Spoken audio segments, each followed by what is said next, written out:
What if one of the greatest parenting skills isn't teaching your child how to achieve more, but helping them notice what's already good? Because in a world that constantly tells us to do more, be more, have more, many children are growing up believing happiness lives somewhere in the future. Today's guest is James Baraz, author of Awakening Joy, co-founder of Spirit Rock Meditation Center, and a former classroom teacher who spent years helping children discover something many adults spend a lifetime searching for: their own goodness. In this conversation, James shares the one classroom rule that shaped everything. And there's only one rule. While looking for the goodness in children changes how they see themselves. I needed to put on shades because their light is so bright. And how parents can help children develop resilience without demanding perfection.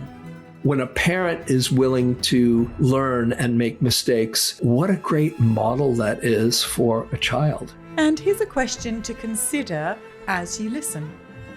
If goodness is already here, what stops us seeing it? Welcome to Raising Kind Minds. Because your voice today becomes their voice tomorrow.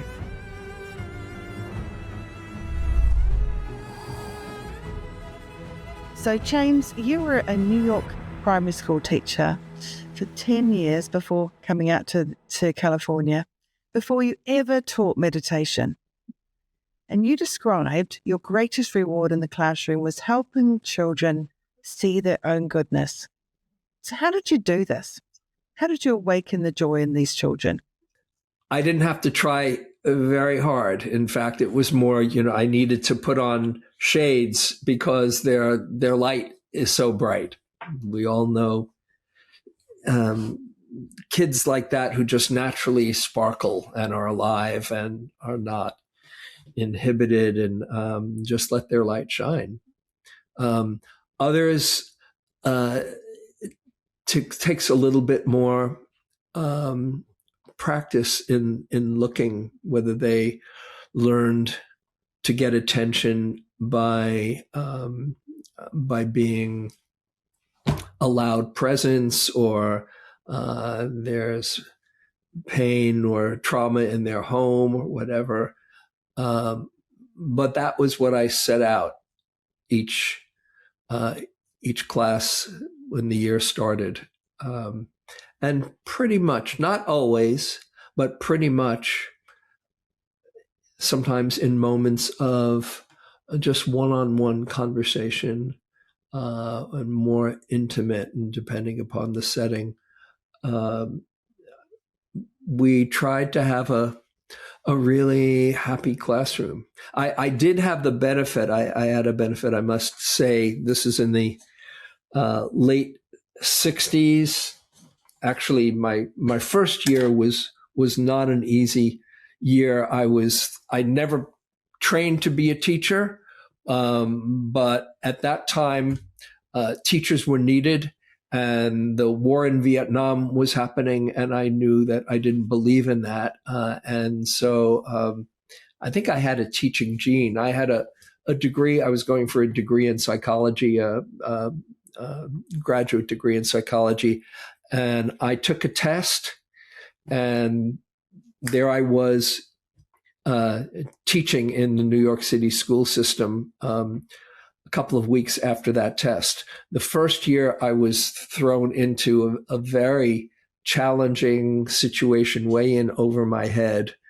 And I learned a lot that first year, but I really started to feel my, what would you call it? Feel my wings, or my, I started to get into the groove my second year, when I was transferred to Astoria, Queens, which is a kind of little United Nations, very diverse populations, Asian, Hispanic, Greek, Black, and everything mixed in between.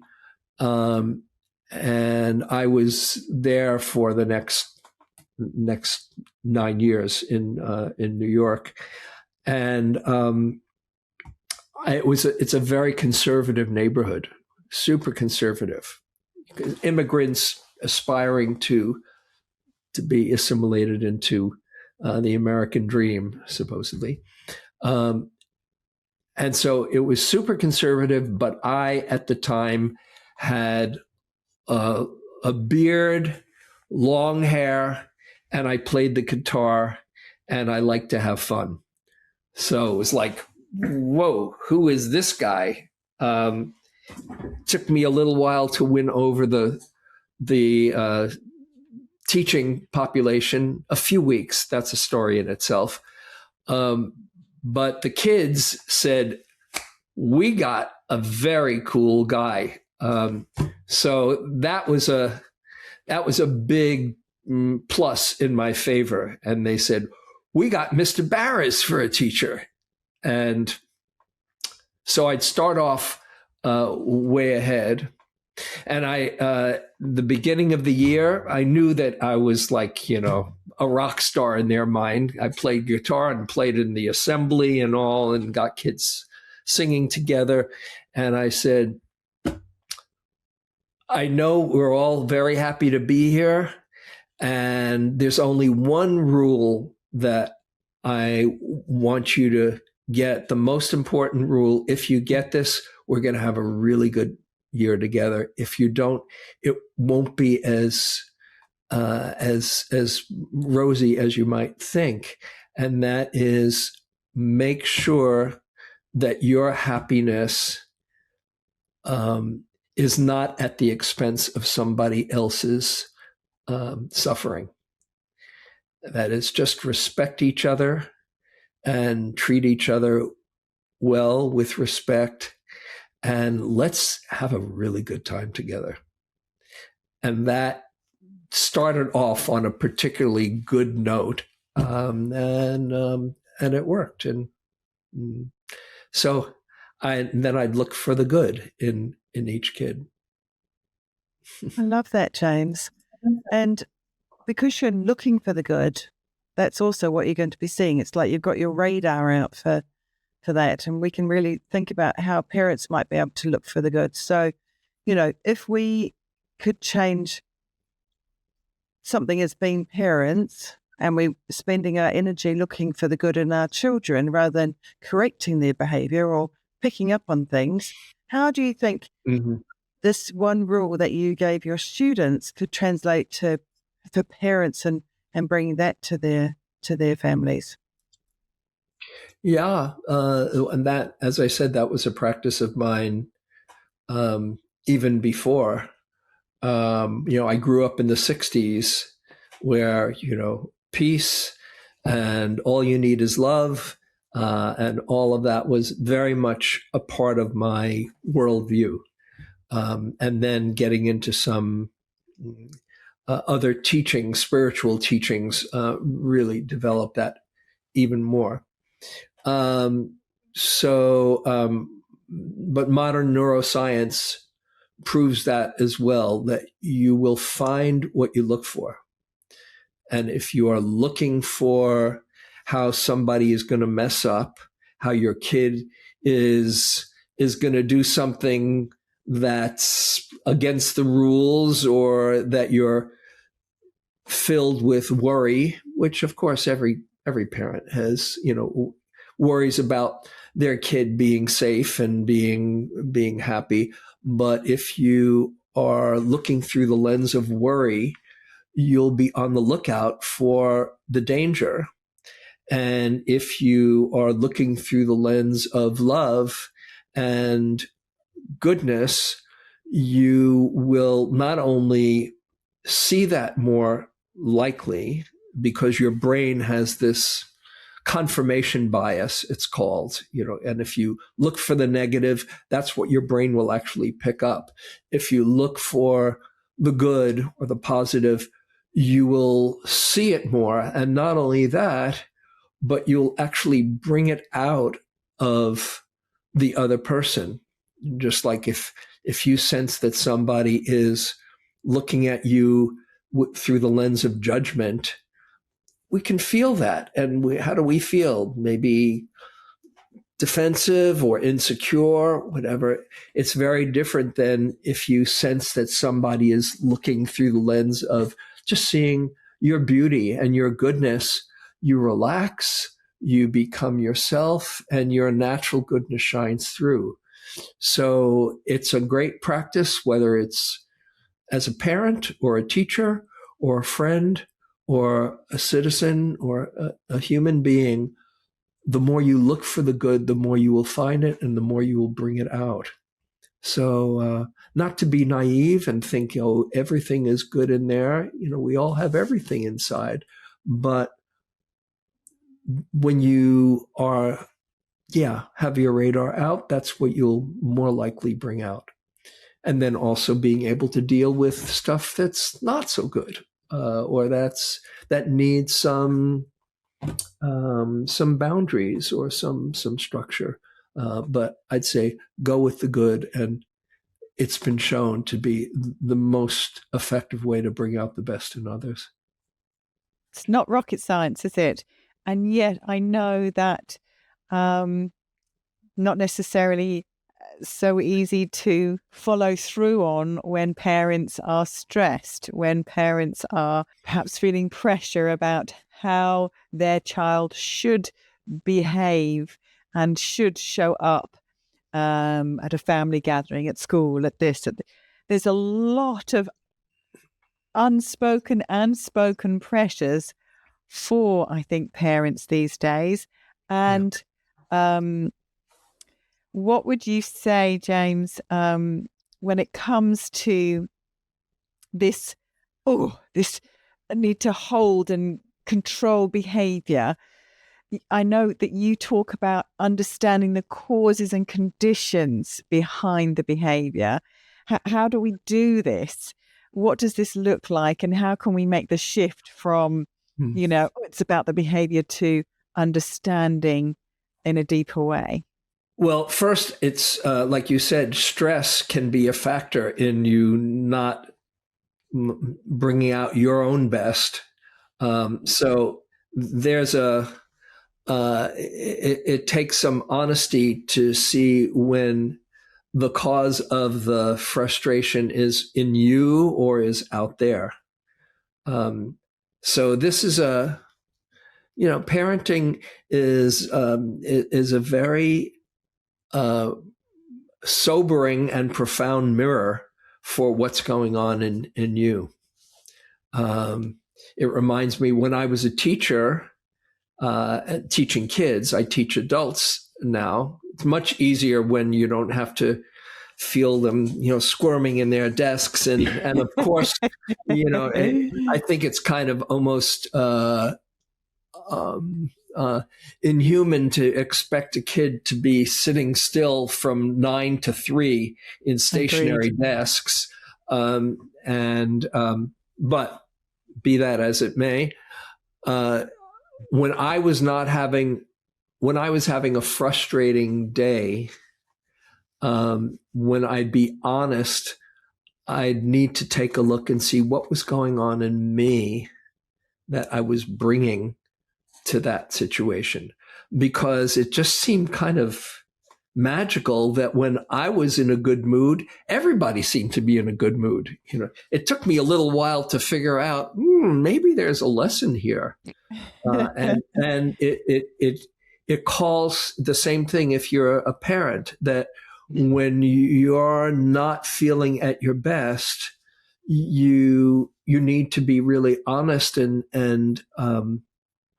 see your frustration can spill over out of that stress. Be that as it may, every parent will have challenges to maintaining their equanimity, as it's called in the teachings that I like. That is being centered and not getting too much into blame, but the more understanding I can be of what's going on in that child, the more there will be a kind of receptive and skillful communication. Now, of course, it's not just about being nice. In fact, that first year, that very difficult year, I was under the misconception that if I was just a nice guy, then, people would like me and they'd do what I'd want. And this is in a very difficult, underserved community where there was lots of trauma with kids who were very different than I was used to. And niceness didn't cut it. And so I'm just remembering after a couple of months of having a hard time, that first year I was a substitute teacher, and I had a class for a week that the kids were going crazy and wild, and I was getting a headache most every day those first months, and a stomach ache. And I was going to lunch, and I said, and this kid comes bopping along, "Hey, how you doing, Mr. Baraz?" And I said, "Hey, Johnny, is your class always like that?" And he said, No, we're good when Miss, I forget her name, was there. I said, "Well, why are you like this?" And he said, "You got to yell at us." Actually, he said, "You got to yell at us. You got to beat us." And I said, "I don't want to beat you." He said, "Well, basically, we're going to walk all over you until you do." And he put it in different words. And that afternoon, I came back after 3 months of each day having a stomachache and a headache. And I walked in and I was ready to change. And they come bopping in and I found my voice and I said, "You!" And they kind of froze like, "Oh, this is a different guy than we had this morning." And they all of a sudden were listening to me, and I realized, I have to have their respect even before I can be nice. That's in the teacher role.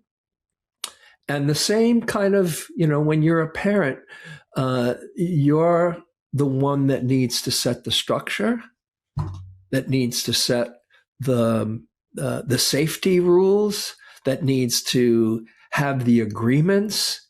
And the more there's clarity around agreements about what works and what doesn't, and actions having consequences, so it's not you being the bad guy, and the more it's like, and you've got to stick to that. I must admit, I wasn't always that skillful with my own son, but I learned. And the more you can set good boundaries and healthy structures and have consequences for whatever actions there are, then you can just be real and be yourself and keep on looking for the good, and also tuning into what's mine and what's not mine, and be very honest with yourself. It's one of the things I'm just remembering now. Forgive this free flow of consciousness. When my son Adam, who's now 39, I have an older son, Tony, who's 54, and that's a whole story. I didn't raise him, but we're very close. But Adam I did my parenting with Adam. And when I'd make a mistake, we'd have this. There was a song on Sesame Street. You have Sesame Street over there, or did you have? Yes, we have Sesame Street. Love it. Well, one of our favorite songs was "Everyone Makes Mistakes, Oh Yes They Do," and I would sing that very often. And when I'd blow it, I'd say, "Everyone makes mistakes, oh yes they do. Your sister and your brother and your dad and mother too. Big people, small people, matter of fact, all people. Everyone makes mistakes, oh yes they do." And that was a theme song, like, okay, we can do better, and it's okay to be human and make a mistake. So having structure and getting in touch with what's going on for you and looking for the good. It's so refreshing to hear this clear messaging, that to say this to a child, to really acknowledge our humanity as parents, that everyone makes mistakes. I love that song. How brilliant. And to give, I think that creates a really healthy space for a child then to take risks in their growing, and also be able to stand back up when they have made a mistake, when they have fallen down. Because I think in the 21st century, looking through my lens now, I think there's a lot of risk aversion, because failure is such a dirty word. We haven't got space to fail. Certainly in the school systems in the UK, I would say there's no space to be creative and experiment and do, things that don't fit or work, or and I think that's actually, I think there's some messaging there too for parents. You haven't got any space to make any mistakes. You've got to get it right and do it right and be perfect, so you don't harm your children. And it's a terrible pressure to, expect yourself to be wearing the super mum or super dad cape all the time, because it doesn't exist. I love that you sang that song. That's made my day. Oh, good. I don't know if you're familiar with Carol Dweck, growth mindset and fixed mindset. Yes. I mean, that's what we're talking about. And this is scientifically proven that when a parent has a fixed mindset, it's like whatever you do, you're doing for the good grade, or to do it right, to do it perfectly. And then as opposed to the growth mindset, where whatever you're doing, you're in the process of learning and it's not only okay to make mistakes, it's beneficial to be able to make mistakes and learn from them.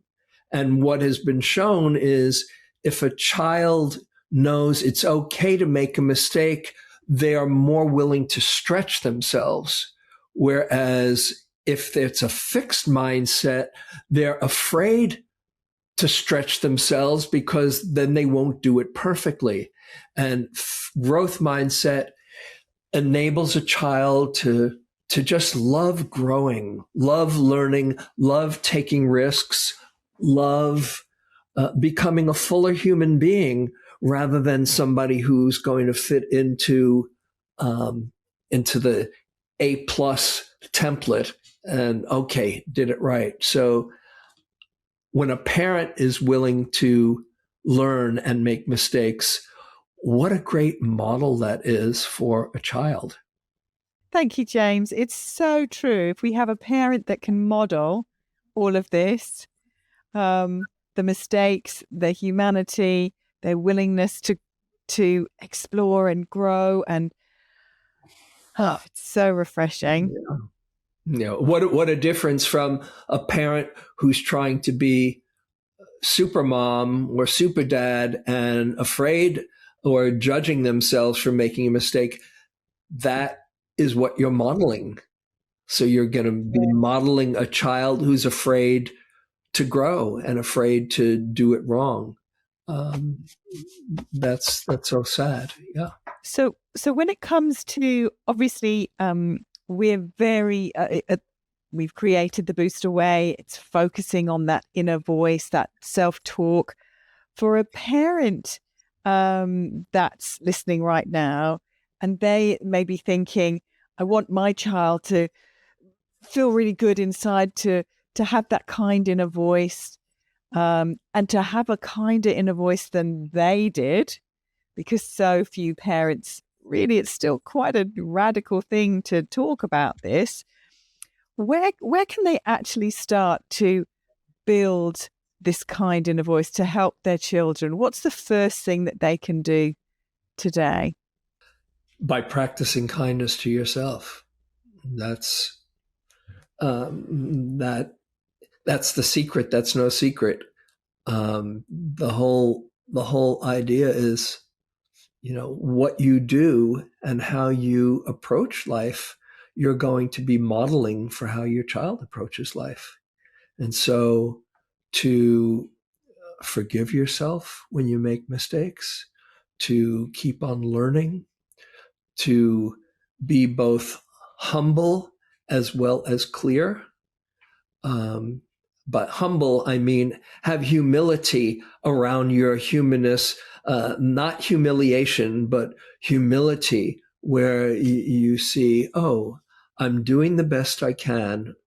If you figure out how to do better than your best, let me know. But if you're doing the best you can, then that's what I strive to do. Or doing to be, when I say the best, I mean, really for me, it all comes down to kindness and understanding. And it starts with ourselves. That's why in that book, this is the book, Awakening Joy for Kids. I know you didn't have a copy of it. In this book, which I wrote with Michelle Liliano, who's this master teacher, brilliant, who wanted to take the Awakening Joy principles and she applied them to her classes, and then she said, we should write a book for kids. At first I said, oh, I didn't know if I was up for that. And I went to my publisher. There's this teacher who wants, they said, yeah, do it. And I said, okay, I'll write the introduction to each theme for the parent and the teacher, saying, this is how you bring well-being and joy for yourself. And this is where it starts. And then Michelle said, and these are the things that I brought to the classroom that have been very, very effective. And she'd have these amazing, she's a tremendously creative teacher, amazing results. But they're coming from the parent or the teacher really valuing well-being within themselves. And for that, it means being patient with yourself. It means forgiving yourself when you blow it. Everyone makes mistakes. Oh, yes, they do. Looking for the goodness inside of you and knowing I'm doing the best I can and I can keep on growing and learning. And it's okay for me to be happy and to take good care of myself. When Adam was young, as soon as he was old enough to be able to read numbers on an analog clock, and I'd say, when the hand was it was say 3:00 and the big hand was on the 12, and I said, Ad, I need a timeout now. And when I'm going to go into my own room and be quiet for a few minutes. And when that hand reaches the 3, 15 minutes later, you can come and get me, and we could have more fun, or we could do more things. But right now, I need some time, and you can just see what you'd like to do for your own entertainment or fun. And actually, it's one of the things that kids need most, just some time to find their own creative play instead of, oh, now you have this activity, now you have this. And he would always find something to do, and then knock, knock. Okay, Dad. So taking care of yourself is as much of a part of taking care of your kid as well. And that's what you're modeling again. I so love that. I love that you gave yourself time out and you said to Adam, I just need some time out now. I just really love that, because how often as a parent we need that and don't necessarily give ourselves the luxury of it. And it's not a luxury, it's a necessity.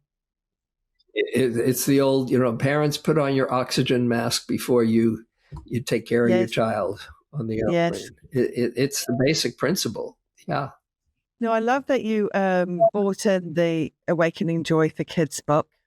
And I also would like to just pump the trumpet with that as well, because it was the best book of the year for the Family and Parenting section of the Nautilus Awards in 2016. I mean, that is absolutely outstanding. And I would wonder if you can think through the book, if you wouldn't mind, if there are one or two practices that within the book that you think, well, actually, that would be good for a parent or a teacher to try out first. Yeah, there's throughout exercises, inclining the mind towards joy. So the first step in the 10 themes of awakening joy that then were adapted to the kids' book is having the intention, setting your intention for well-being. Because everything starts with that. When you have well-being and ease and contentment or inner peace as a priority, then you have a much greater likelihood of realizing it. So it starts with intention. So having an intention is not wishing or hoping something will happen, and it's different from a goal or expectation. When you set an intention, you let go of your timetable or report card that measures whether you've passed or failed. Now, this builds strengths of self-awareness, self-empowerment, clear vision, priming our brain and gearing our neural system. Materials, pencil and paper. This is for ages preschool to adult. And there's different curriculum connections, oral language, written language, listening skills, reading, social emotional learning. One of my favorite practices is setting intention. I do it myself every day. This is Michelle speaking, Michelle Liliana, the brilliant co-author. I do it myself every day, and I offer my students the opportunity to practice this skill each time we meet.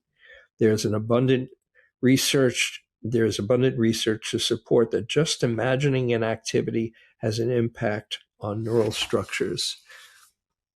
And here it is.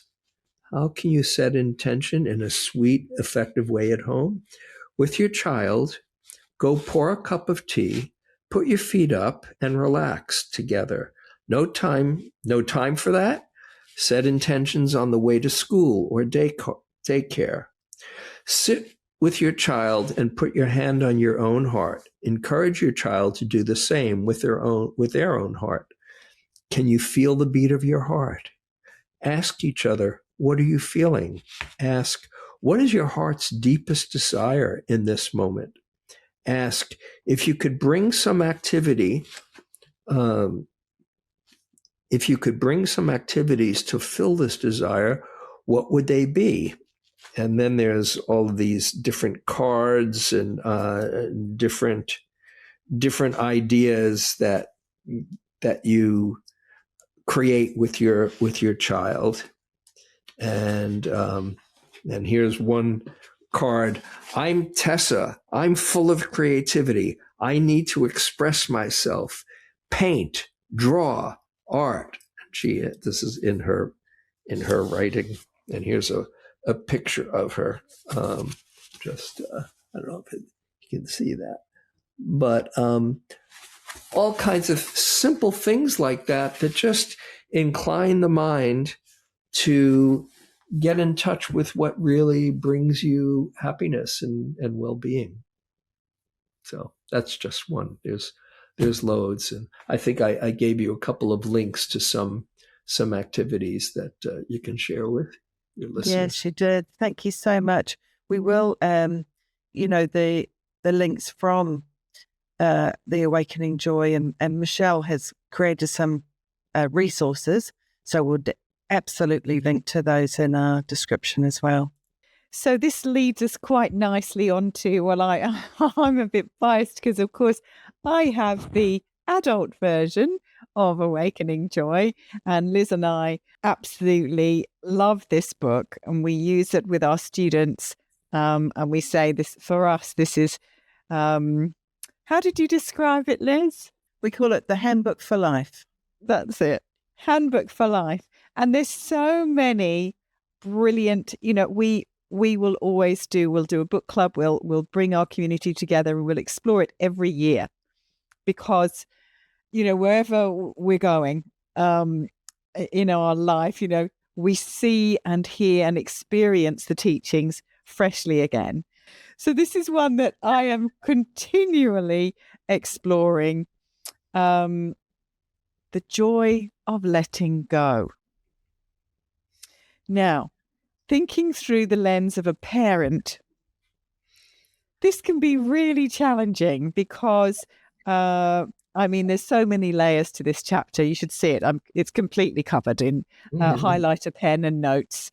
There's lots of layers around letting go. If you've talked to us about, we have to start with the parent. The parent has to start with themselves. They need to be equanimous, in that centered, to be able to take that oxygen first, to be able to model, to be able to connect and support their children in a kind and a voice, in responding to themselves kindly. How do we let go enough to create that space to allow and support our children? Yeah, it's a big question. It seems like letting go seems like you're giving up, you're sacrificing something. But actually, think of how it feels when you clean out your closet, when you actually pass stuff on and there's space. Which feels better, clutter or space? I'm a space girl every time. Yeah.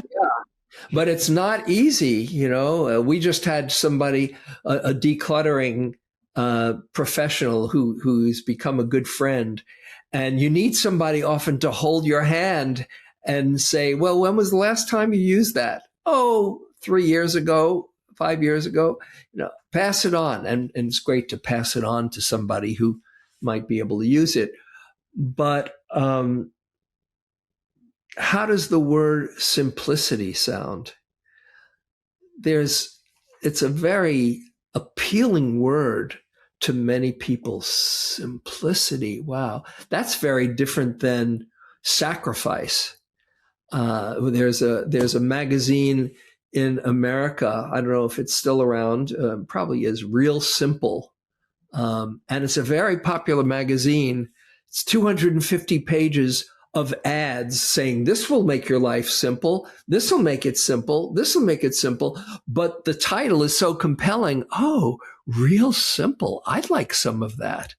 So we crave simplicity, but we get seduced into thinking that more is better, particularly not only with stuff, but with balance inside. And so this is a challenge for parents to really give yourself some space. Like I would tell Adam, when the hand comes down to the 3, you can come and get me. And we thrive when we have a little bit more space and we don't try to fill up every moment in the day. That's why, I'm so big on meditation, which is one of the best ways to just step off the hamster wheel, hit the pause button, and reconnect with who you are, which is a great thing to share with kids too, even young kids. We started the family program at Spirit Rock, and which is still going strong, and kids take to this very, very naturally, because they have their inner world of creativity. You don't need to fill up every moment. So that letting go of stuff, letting go of overcrowded busyness. Then there's the letting go that that's more on a mental level, letting go of expectations, letting go of hopes. Of course, it's nice to have a vision, an inspiring vision, but if you're giving life a pass-fail test, then you're not really living in the moment and fully.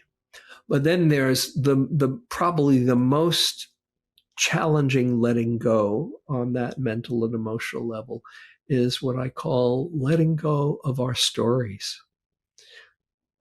This takes practice because we have all kinds of ideas and beliefs that we think are true. And when we really examine, we often find that they're a filter over reality, whether it's a belief of saying to your kid, oh, you never clean up your room. And maybe they don't clean it up a lot of the time, but if you say you never clean up your room, then any time that they did is discounted, or you're always so loud. And that is a belief, it could be about your partner as well. Oh, you never take out the garbage, So looking at those beliefs, or in terms especially of what's called non-provisional language, always or never, where you don't see other possibilities. Every time you look at reality through that lens, you're not seeing reality, because nothing is always or never. And there's more room when you see, oh, this is often just a story I'm telling myself, especially if it's a story that is told when you're under stress. That's when the belief system really can filter your experience and make it a very hardened or opaque way of viewing things. And so to see through your beliefs and just to see, oh, what's true here? And see, oh, this is just what I'm adding on to reality. Oh, sometimes he does take out the garbage. Oh, sometimes he's really thoughtful, or she really cares, instead of, oh, she doesn't really care, etc.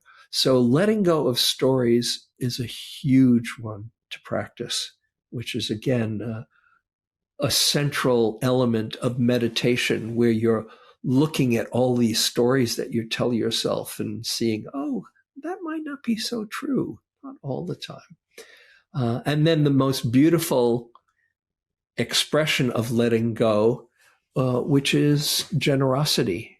It's a kind of letting go of your stuff or your time or protection or whatever, and you're giving not out of obligation or duty, but you're feeling the joy of generosity, the joy of wanting to share your own caring or your goodness or your playfulness or your time, instead of resenting it.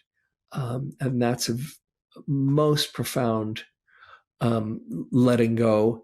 And the result of generosity is for appreciation and generosity to come back to you. What's so wonderful about unpacking the letting go, thank you so much for going through those different aspects of letting go, is a parent can then, I think this, shining a light on, we need to give this to ourselves. We need to explore this for ourselves. We need to, I mean, I just love the analogy of, it's something as simple as clearing out a cupboard or a drawer, and the spaciousness that's, oh, finally, I open the door and things don't fall on top of me. And that's a really good metaphor for actually how parenting can feel sometimes. But it's so, first and foremost, what I'm hearing is parents need to give this to themselves. They need to do this inner work as best they can with all the other responsibilities and obligations. Where I need to honor that, I get it.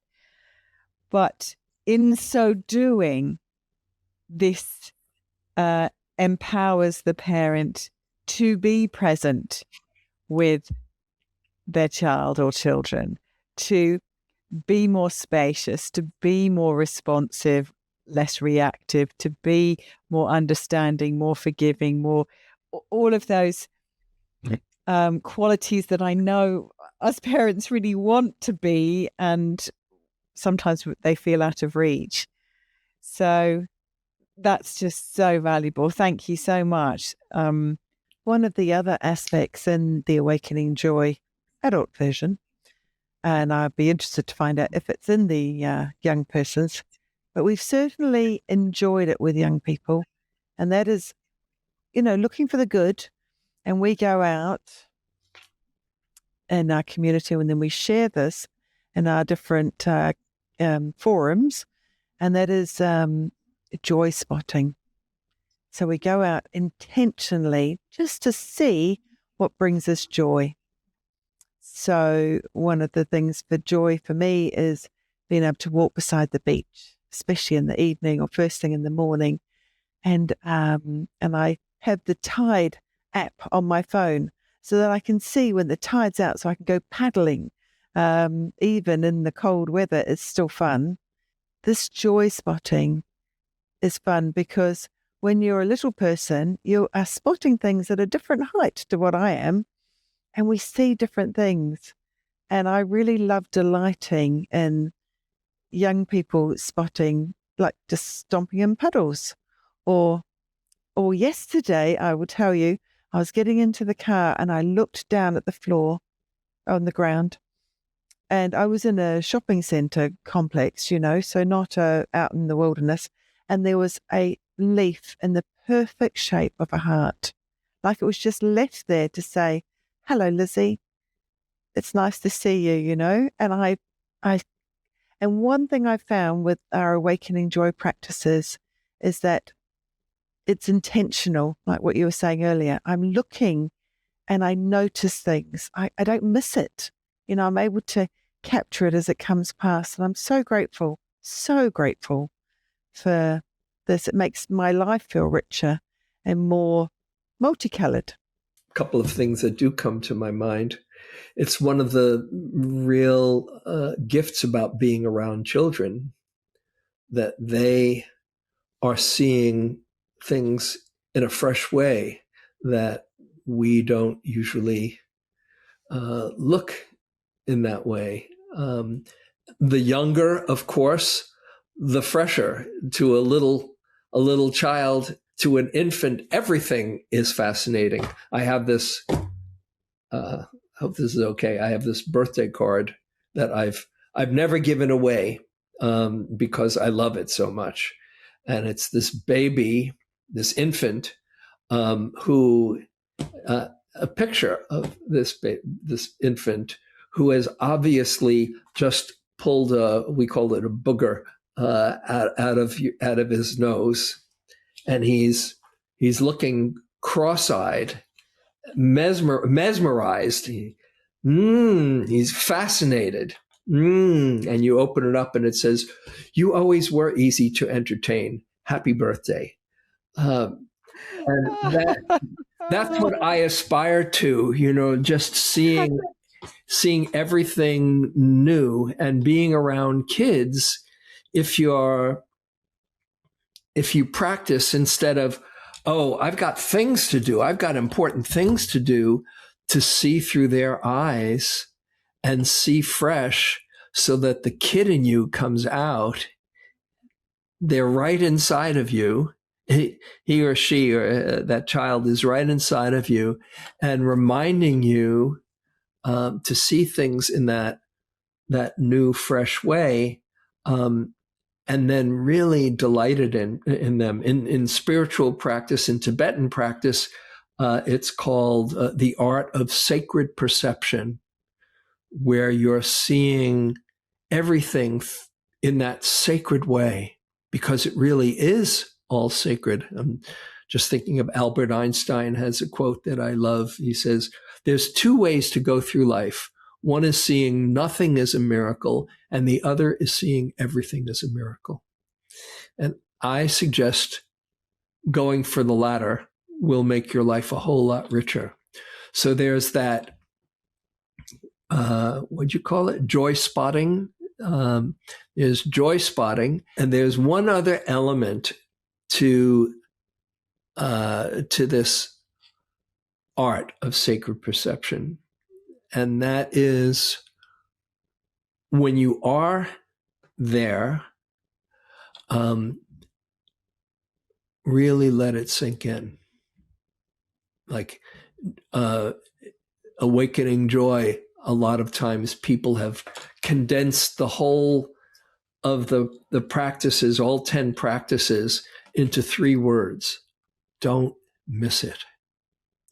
And by don't miss it, it means not only see it, but really take it in, which has a neuroscientifically proven power, that it's one thing to appreciate something in a superficial way, like you're seeing, oh, that's such a beautiful sunset.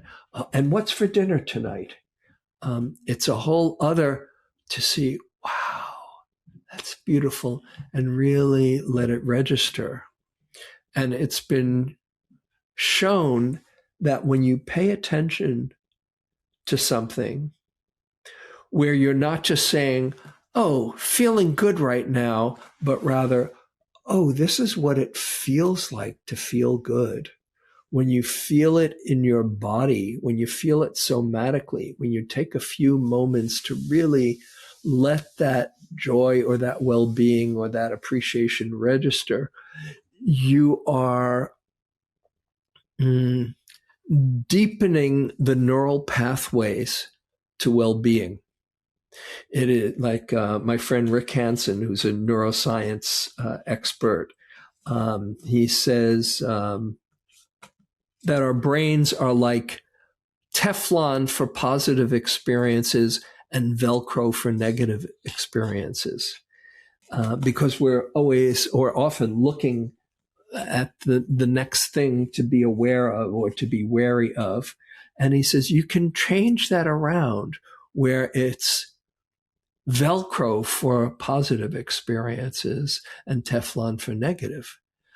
But that means really taking in the goodness, taking in the beauty, and feeling it in your body. He has this recommended formula. He came to my Awakening Joy course a number of years ago, and he said, here's a practice for you. When you're feeling good, when there's a moment of joy or a moment of gratitude or appreciation, of a moment of well-being, he says, if you can, let it sink in for 15 seconds. Oh, feeling really good now. And then this is his formula. He says, if you can do that 6 times in a day, that's 90 seconds of well-being, if you can handle it. And if you do that over a 2-week period, you will likely notice an improved shift in your level of well-being for 2 reasons. One, that you are deepening those neural pathways and really letting it nourish yourself. And 2, that you're starting to be on the lookout for the good. And so you're getting into that habit of looking for the good and really savoring it, marinating in it. So great joy spotting and really letting yourself drink it in fully. Our whole community loves joy spotting, and it always brings up conversations. Photos are sent on to the chat. So, oh, look what I spotted here. And it'll be, you know, a really sweet flower that's in amongst concrete or something like that, you know. Beautiful. And there's something really powerful about tuning back in, isn't there? Because we can get, I think busyness is a big thing. We can get so caught up in the busyness that we forget. And, you know, hurry up. There's no judgment here because I can hear myself saying, hurry up, I'm going to be late for school again. Just before we started recording, you talked about these 4 different elements around simplicity. Can you just remind us? Because I thought, oh, I'd really love to remember that. Yeah, I was sharing a recent talk I gave called "When in Doubt, Relax," as a kind of doorway to connecting with what your experience really is. And when you really relax, when you're relaxing and letting yourself be and being very present, where you're not caught up in your thoughts or stories or worries or future or past or whatever. It's actually the advanced teachings in Buddhist philosophy, which is the main teachings that have been so helpful for me. And the teaching of simply being here and being fully alive, that's really it is the key to a liberated mind. And then there are these 4 this teaching by this Tibetan female master in, I think, 12th century. Her name was Naguma. And she called it the 4 faults, Faults, the 4 faults of awareness. And she says that kind of tongue in cheek, because there's no fault to awareness, but the 4 complexities or the 4 things that make it seem so hard. And here are the 4 faults of awareness. 1, it's so close, you can't see it. You're looking for something deep. Where's the real joy? Where's the, and it's right here. It's so close, you can't see it. It's so deep, you can't fathom it. When you're truly just here and not engaged in your mind or your worries, you are connected to the kingdom of heaven within you. You're connected to the divinity within you. You're connected to the mystery within you. It's so deep, you can't fathom it. It's so simple, you can't believe it. And it's so good, you can't accept it. So those are the 4. So close you can't see it, so deep you can't fathom it, so simple you can't believe it, and so good you can't accept it. That's what that little child, looking fascinated at his booger in his hand, there's the wonder and joy. It's right there. But we're too busy and we miss those things. I'm just remembering, I'm sure you know the book The Little Prince. Did you ever see The Little Prince? Antoine Saint-Exupéry. And there's this one, I love this line, that the fox says to the little prince, it's the time you spend with your rose that makes your rose so special. There's roses all around, and they're not special until you're there with one and really connecting. Same way with a person. It's the time you're really present with them that makes it so special. So don't miss it. Absolutely beautiful. Thank you so much, James. We could listen to you all day, as you know. We are so grateful for all of your teachings, of the depth in which you can take us in this crazy thing called life, and yet bring us back to our hearts. It is so valuable to listen to you.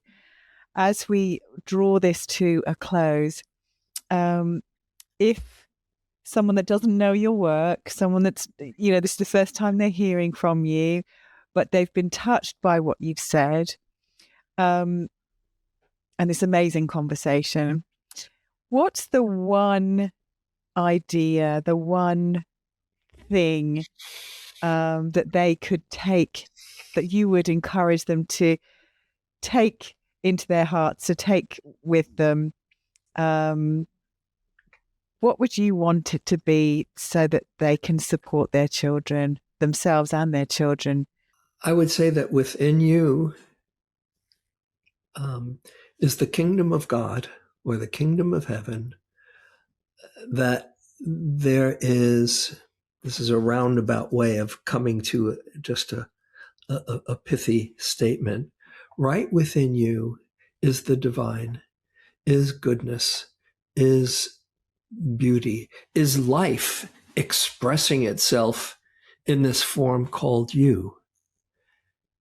And the more you can see that goodness, that divinity, that sacred perception within you and in everybody and everything around you, the more you'll be connected with it, and the more everybody will benefit. And all of that, all of those words really come down to, and it might be seeming a little bit simple, to just loving. You just love as best you can. What's in here, what's around you, whether if love is too loaded a word for you, I love the Dalai Lama saying, "My religion is kindness." Here we are, raising kind minds. I'm speaking to more than the choir, the choir masters. You just practice kindness towards yourself and towards others. Keep looking for the good. Don't be naive. Take care and protect yourself, and be courageous and taking care of what needs attention. But my main practice is, as best I can, to just keep loving, and the world will be better off for it. Thank you so much, James. A really eloquent and simple message, and one that I really do hope will be a new North Star for many. Mm-hmm. Thank you for all of your time, your generous heart. Obviously, we are very much devotees of your work. It has touched our hearts considerably over the years, and we're very proud to be Awakening Joy facilitators, to keep continuing spreading this this joy. We need more joy in the world. We need more love. So thank you so much for being here on Raising Kind Minds. We really appreciate you being here with us today. And thank you so much for inviting me and for the beautiful work that you do in sharing the message so beautifully in your own heartful, deeply sincere and skillful ways. So I'm in your cheering section, cheering you on. And thanks to everybody who is listening, who might benefit from the conversation. Share your love well. I'm going to give you a few quick fire questions just to complete. Yeah. Okay. If you're ready. I'm ready. Fire away. Yeah. Here we go. All right. What does the critical voice inside your head, the we call crusher, say to you when you mess up? Come on, James. Don't be so lazy. Thank you. Now, when is that inner critic, crusher? When is crusher loudest? Is it at home, at work, with friends, when you're out? When is crusher loudest for you? When I'm getting from my bed, yeah, a few times. Getting up, although these days I am going for walks early morning with my wife, which is a good habit we're getting into. Going from being involved in the news and just scrolling to getting at my desk to the things that I really want to do that will feel fulfilling and nourishing. Love it. Thank you.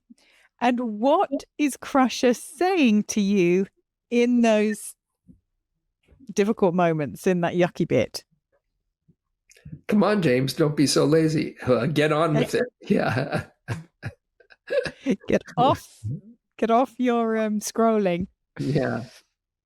Brilliant. Thank you. Now, this is much easier for you. Booster, as you know, is our kind, compassionate voice. So what does your inner booster say to you when you are having a difficult time? It's okay. You're doing the best you can. And you're good. You're a good guy. I love that. And finally, if you were the voice of booster for a child who was struggling in some way, what would you say to them? Be kind to yourself. You deserve kindness and love. Beautiful. Thank you so much, James. I feel like I just want to bottle everything you just said and keep it by my bedside. It's right inside of you. That's why we resonate so well. Yeah.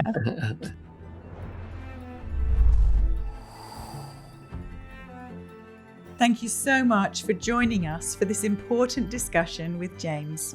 We hope it's left you reflecting on the power of kindness, not just towards our children, but towards ourselves as parents too. In the next episode, we'll be unpacking some of the ideas that stayed with us long after the interview ended, including why everyone makes mistakes. Might be one of the most important messages we can teach our children, and why learning to relax and let go may be easier said than done. Until then, see if you can spot a little more joy, a little more goodness, and perhaps offer yourself the same kindness that you offer to someone you love. Here's to raising kind minds, starting with your own.